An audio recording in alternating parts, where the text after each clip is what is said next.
Hi ಎಲ್ರಿಗೂ ನಮಸ್ಕಾರ. News 18 ಕನ್ನಡದ ಡಿಜಿಟಲ್ ಕಂಟೆಂಟ್ಗೆ ಸ್ವಾಗತ. ನಾನು ಸುನೀಲ್ ಗೌಡ. ಸ್ನೇಹಿತರೆ, ಭಾರತ ಸರ್ಕಾರ ಪುಸ್ತಕ ಪ್ರೇಮಿ, ಪುಸ್ತಕ ಮನೆಯ ಅಂಕೇಗೌಡ ಅವರಿಗೆ ಪದ್ಮಶ್ರೀ ಪ್ರಶಸ್ತಿಯನ್ನು ಘೋಷಣೆ ಮಾಡಿದೆ.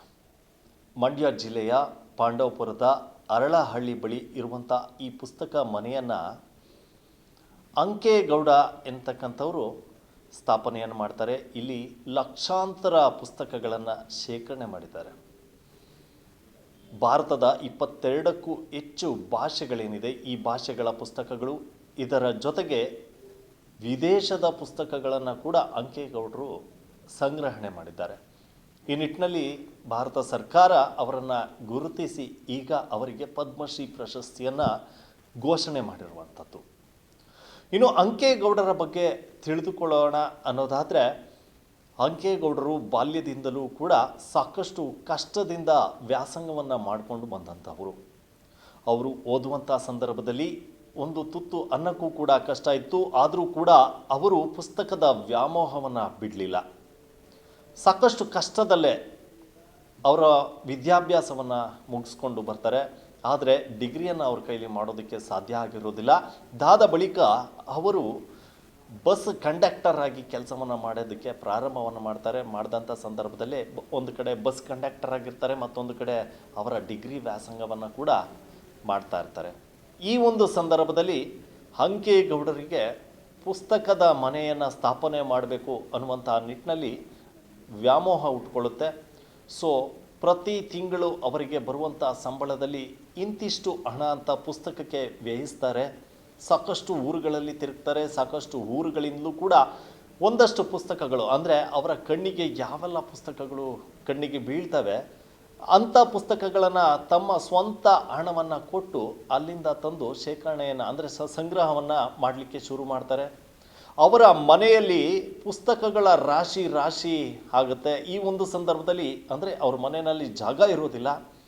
ಸೊ ಇಂಥ ಸಂದರ್ಭದಲ್ಲಿ ಒಬ್ಬರು ಅತಿಥಿ ಅವ್ರ ಮನೆಗೆ ಬರ್ತಾರೆ. ಬಂದಂಥ ಸಂದರ್ಭದಲ್ಲಿ ಅವರ ಮನೆಯಲ್ಲಿದ್ದಂಥ ಪುಸ್ತಕಗಳು, ಹಾಗೆ ಅಂಕೇಗೌಡರಿಗೆ ಪುಸ್ತಕಗಳ ಮೇಲಿನ ಪ್ರೀತಿ ಏನಿದೆ ಇದನ್ನು ಗುರುತಿಸಿ ಒಂದಷ್ಟು ಹಣವನ್ನು ಖರ್ಚು ಮಾಡಿ ಒಂದು ಖಾಲಿ ನಿವೇಶನವನ್ನು ಕೊಡಿಸ್ತಾರೆ. ಅಂದರೆ ಪಾಂಡವಪುರದ ಅರಳಹಳ್ಳಿ ಬಳಿ ಈಗ ಪುಸ್ತಕದ ಮನೆ ಏನಿದೆ ಈ ಜಾಗದಲ್ಲಿ ನಿವೇಶನವನ್ನು ಕೊಡಿಸ್ತಾರೆ. ಜೊತೆಗೆ ಅಲ್ಲಿ ಪುಸ್ತಕಗಳನ್ನು ಸಂಗ್ರಹಣೆ ಮಾಡಲಿಕ್ಕೆ ಒಂದಷ್ಟು ಅನುವು ಮಾಡಿಕೊಡ್ತಾರೆ. ಅಂದರೆ ಅವ್ರ ಕೈಲಾದಷ್ಟು ಸಹಾಯವನ್ನು ಮಾಡ್ತಾರೆ.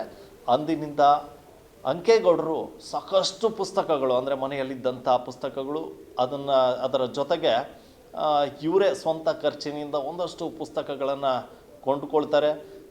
ಎಲ್ಲೇ ಹೋದರೂ ಯಾವುದೇ ಒಂದು ಸಾಹಿತ್ಯ ಸಮ್ಮೇಳನಗಳಾಗ್ಬೋದು, ಈ ಒಂದು ಸಂದರ್ಭಗಳಲ್ಲಿ ಅವರಿಗೆ ಕಣ್ಣಿಗೆ ಬಿದ್ದಂಥ ಪುಸ್ತಕಗಳನ್ನು ಕೊಳ್ತಾ ಹೋಗ್ತಾರೆ. ಇದರ ಜೊತೆಗೆ ತಮ್ಮ ಮೈಸೂರಿನಲ್ಲಿದ್ದಂಥ ಆಸ್ತಿ ಪಾಸ್ತಿಯನ್ನು ಕೂಡ ಮಾರಾಟ ಮಾಡ್ತಾರೆ. ಅಂದರೆ ಅವರಿಗೆ ಅಗಾಧವಾದ ಪುಸ್ತಕದ ಮೇಲಿನ ಪ್ರೇಮ ಯಾವ ಮಟ್ಟಕ್ಕಿತ್ತು ಅಂದರೆ, ನನಗೆ ಆಸ್ತಿಗಿಂತ ಪುಸ್ತಕನೇ ಹೆಚ್ಚು ಅನ್ನುವಂಥ ನಿಟ್ಟಿನಲ್ಲಿ ಪುಸ್ತಕಗಳನ್ನು ತೆಗೆದುಕೊಂಡು ಬಂದು ಒಂದು ಪುಸ್ತಕದ ಭಂಡಾರವನ್ನು ಅವರು ಈಗ ನಿರ್ಮಾಣ ಮಾಡಿರುವಂಥದ್ದು. ಆಗಲೇ ಇರ್ತದೆ ಸರ್, ಖುಷಿ ಆಗ್ತಾ ಇದೆ ಸರ್, ಸಂತೋಷ ಆಗ್ತಾ ಇದೆ. ಯಾಕೆಂದರೆ ನನ್ನನ್ನು ಗುರುತಿಸಿದೆಯಲ್ಲ ಕೇಂದ್ರ ಸರ್ಕಾರ ಆಗ್ಬೋದು, ನಮ್ಮ ಗೌರವಾನ್ವಿತ ಮೋದಿ ಸಾಹೇಬ್ರಾಗ್ಬೋದು, ಇದನ್ನು ಗುರುತಿಸಿದಾರಲ್ಲ ಸರ್, ಇಷ್ಟು ಜನ ಮಧ್ಯೆ ಸಂತೋಷ ಆಗುತ್ತೆ ಸರ್. ಬಟ್ ಒಂದು ಹೇಳ್ತೀನಿ ಸರ್, ಭಾಳ ಕಷ್ಟಪಟ್ಟಿದ್ದೀನಿ, ಹೋರಾಟ ಮಾಡಿದ್ದೀನಿ.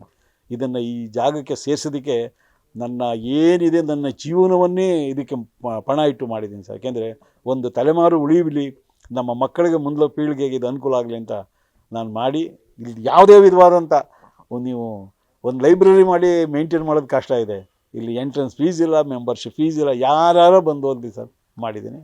ಇದು ನನ್ನ ಎಷ್ಟು ಪುಸ್ತಕಗಳ ಸಂಗ್ರಹ ಇದೆ ಸರ್? ಇದು ಯಾವಾಗಿಂದ ನೀವು ಶುರು ಮಾಡಿದ್ದೀನ ಸರ್? ನನ್ನ 22ನೇ ವಯಸ್ಸಿನಲ್ಲೇ ಶುರು ಮಾಡಿದೆ ಸರ್. ಈಗ ನನಗೆ 78 ವರ್ಷ, ಅಂದರೆ ಒಂದು 50ರಿಂದ 55 ವರ್ಷ ಆಯಿತು. ಕಂಟಿನ್ಯೂಸ್ ಆಗಿ ನಿರಂತರವಾಗಿ ಮಾಡ್ಕೊಬಂದಿದ್ದೀನಿ ಸರ್. ಅಂದರೆ ಅರಳಹಳ್ಳಿ ಬಳಿ ಏನು ಪುಸ್ತಕದ ಮನೆ ಇದೆ, ಈ ಪುಸ್ತಕದ ಮನೆಯಲ್ಲಿ ಈಗ ಸರಿಸುಮಾರು 20 ಲಕ್ಷಕ್ಕೂ ಹೆಚ್ಚು ಪುಸ್ತಕಗಳಿರುವಂಥದ್ದು. ಇದರ ಜೊತೆಗೆ ಅಂಕೇಗೌಡರಿಗೆ ಈ ಹಳೆ ನಾಣ್ಯಗಳ ಮೇಲೂ ಕೂಡ ಒಂದಷ್ಟು ಪ್ರೇಮ ಇದೆ. ಹೀಗಾಗಿ ಹಳೆ ನಾಣ್ಯಗಳನ್ನು ಶೇಖರಣೆ ಮಾಡುವಂಥದ್ದು, ಭಾವಚಿತ್ರಗಳು, ಜೊತೆಗೆ ಒಂದಷ್ಟು ನಿಘಂಟುಗಳಿರುವಂಥ ಪುಸ್ತಕಗಳು, ಹೀಗೆ ಸಾಕಷ್ಟು ಪುಸ್ತಕಗಳನ್ನು ಅವರು ಶೇಖರಣೆ ಮಾಡಿದ್ದಾರೆ. ಅದರಲ್ಲೂ ಸುಮಾರು 20 ಲಕ್ಷಕ್ಕೂ ಹೆಚ್ಚು ಪುಸ್ತಕಗಳನ್ನು ಶೇಖರಣೆ ಮಾಡಿರುವಂಥದ್ದು. ಇನ್ನು ಇದರಿಂದ ಉಪಯೋಗ ಏನಪ್ಪ ಅಂತಂದರೆ, ಪಾಂಡವಪುರದಲ್ಲಿ ಇರುವಂಥ ಒಂದಷ್ಟು ವಿದ್ಯಾರ್ಥಿಗಳು ಅಂಕೇಗೌಡರ ಪುಸ್ತಕದ ಮನೆಗೆ ಬಂದು ಆ ಪುಸ್ತಕಗಳ ಭಂಡಾರ ಏನಿದೆ, ಮಾಹಿತಿಯನ್ನು ತಿಳಿದುಕೊಳ್ಳುವಂಥದ್ದೇನಿದೆ, ಅದಕ್ಕೆ ಸಾಕಷ್ಟು ವಿದ್ಯಾರ್ಥಿಗಳು ಮುಂದಾಗ್ತಾ ಇದ್ದಾರೆ. ಇದರ ಜೊತೆಗೆ ಅಲ್ಲಿ ಅಂದರೆ ಪಾಂಡವಪುರದಲ್ಲಿ ಸಾಕಷ್ಟು ರೈತಾಪಿ ಜನರೇ ಇದ್ದಾರೆ. ಈ ರೈತಾಪಿ ಜನರುಗಳು ಕೂಡ ಒಂದಷ್ಟು ಮಾಹಿತಿಯ ಜ್ಞಾನಾರ್ಜನೆಗೆ ಏನು ಅಂಕೇಗೌಡರ ಪುಸ್ತಕದ ಮನೆಗೆ ಹೋಗುವಂಥ ಅಭ್ಯಾಸವನ್ನು ಇಟ್ಕೊಂಡಿದ್ದಾರೆ. ಅಲ್ಲಿ ಹೋಗಿ ಸಿಕ್ಕಿದಂಥ ಬುಕ್ಗಳನ್ನು ಓದುವಂಥದ್ದು, ಈ ಒಂದು ಹವ್ಯಾಸವನ್ನು ಕೂಡ ಬೆಳೆಸ್ಕೊಂಡಿರುವಂಥದ್ದು. ಹಾಗೆ ನೋಡೋದೇ ಆದರೆ ಅಂಕೇಗೌಡರಿಗೆ ಇದ್ದಂಥ ಪುಸ್ತಕದ ಪ್ರೇಮ ಪಾಂಡವಪುರದಲ್ಲಿರುವಂಥ ಜನರಿಗೂ ಕೂಡ ಒಂದಷ್ಟು ಮಾಹಿತಿ ಅಂದರೆ ಪುಸ್ತಕದ ಮೇಲಿನ ಪ್ರೀತಿ ಬರೋ ರೀತಿ ಅವರು ಕೂಡ ಮಾಡಿದ್ದಾರೆ.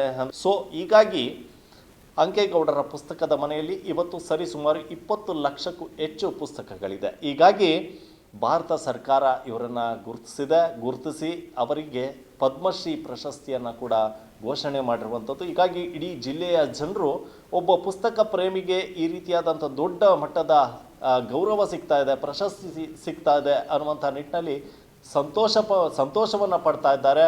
ಇತ್ತೀಚಿನ ದಿನಗಳಲ್ಲಿ ಸಾಕಷ್ಟು ಏನು ಸಿನಿಮಾದವರ ಕ್ರೇಜ್ ಇರ್ಬೋದು, ಇನ್ಯಾವುದೋ ಕ್ರೇಜ್ ಇರ್ಬೋದು, ಆದರೆ ನಾನು ಇಲ್ಲಿ ಒಂದು ಮಾತನ್ನು ಹೇಳ್ತೀನಿ, ಅಂಕೇಗೌಡರು ಮಾಡಿರುವಂಥ ಸಾಧನೆ ದೊಡ್ಡ ಮಟ್ಟದ ಸಾಧನೆ ಆಗಿರುವಂಥದ್ದು. ಯಾರೂ ಕೂಡ ತಮ್ಮ ಮನೆಯ ದುಡ್ಡನ್ನು ತಂದು ಇಷ್ಟು ದೊಡ್ಡ ಮಟ್ಟದ ಒಂದು ಗ್ರಂಥಾಲಯವನ್ನು ನಿರ್ಮಾಣ ಮಾಡುವಂಥದ್ದು ಸಾಧಾರಣವಾದಂಥ ಮಾತಲ್ಲ.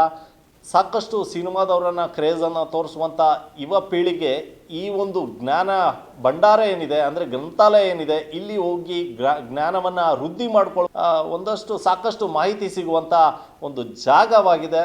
ಸೊ ಹೀಗಾಗಿ ಅಂಕೇಗೌಡರಿಗೆ ಈ ಒಂದು ಪ್ರಶಸ್ತಿ ಸಂದಿರುವಂಥದ್ದು ಇಡೀ ಜಿಲ್ಲೆಯ ಜನರ ಸಂತೋಷ ಆಗಿರುವಂಥದ್ದು, ಖುಷಿಯನ್ನು ತಂದಿರುವಂಥದ್ದು. ನಿರ್ಭೀತ, ನಿಷ್ಪಕ್ಷಪಾತ, ವಿಶ್ವಾಸಾರ್ಹ ಸುದ್ದಿಗಳಿಗೆ ಮತ್ತೊಂದು ಹೆಸರಾಗಿರೋ ನ್ಯೂಸ್ 18 ಕನ್ನಡ ಈಗ ಆಪ್ನಲ್ಲೂ ಲಭ್ಯ ಇದೆ. ದಯವಿಟ್ಟು ಇಲ್ಲಿರೋ QR ಕೋಡ್ ಅನ್ನು ಸ್ಕ್ಯಾನ್ ಮಾಡಿಕೊಂಡು ಆಪ್ ಡೌನ್ಲೋಡ್ ಮಾಡೋದಕ್ಕೆ ಮರಿಬೇಡಿ. ನಿಮ್ಮ ಬೆಂಬಲ ಹೀಗೆ ಸದಾ ನಮ್ಮೊಂದಿಗಿರಲಿ. ಧನ್ಯವಾದ.